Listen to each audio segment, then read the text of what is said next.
আমি কিছু কথা বলতে চাই আজ। দুটো দাদা আসতো। প্রথম আসতো, একটা দাদা আসতো আগে, প্রথম আসা যাওয়া করতো, করতে করতে আরেকটা দাদা আসতো। এখানে দেখাশুনো করতো। দুই দাদা এসে দেখা, এই মাদের আমার আমার তো দেখাশুনো করে দুই দুই দাদা। তো আস্তে আস্তে তার মার কাছে বলেছিল যে কাজের ব্যাপারটাই বলেছিল যে কাজ পাবে কিনা। তা এখন কাজ পেয়েছে, দুই দাদা কাজ পেয়েছে, ঠিক মতন তো বাড়ি থাকতে পারে না, কাজে যায়। আর ঠিক মতন আমি ভিডিও দিতে পারি না, ভক্তদেরকে ভিডিও দিতে পারি না। যেগুলো উপকার ভক্তরা পাচ্ছে সেইগুলো ঠিকঠাকভাবে আমি দিতে পারছি না। দাদারা বাড়িতে থাকে না, দাদারা কাজে যায়, দুই দাদাই কাজ পেয়েছে, কাজে যায়। তা দাদাকে বলেছি যে ভিডিও তো দিতে পারছি না, কী করবো। তা দাদা বললো কি তুমি যা পারো তাই করো। তা আমি কী করেছি, আমি যা পারি ভক্তদের দিয়েও বলি যে একটু ভিডিওটা ধরে দাও, তারাও ধরে দেয় না ঠিক মতো, তাড়াতাড়ি করে সমস্ত কাজ।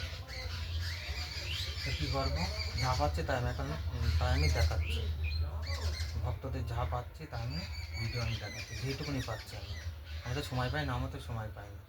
ওই এতগুলো মা হারিয়েছে, বাবারা হারিয়েছে, আমি তো সময় পাই না। আরও ভিডিও আছে, সেই ভিডিওগুলো আমি দেখাতে পারি না, সব ভক্তদের ভিডিও।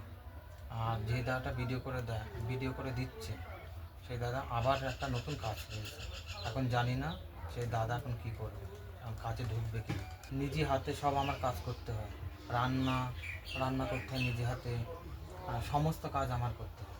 আর বৃহস্পতিবার রবিবার ফাঁকা থাকি, তো তাও আমার নিজের কাজ করতে হয়, সমস্ত কাজ আমারই করতে হয়।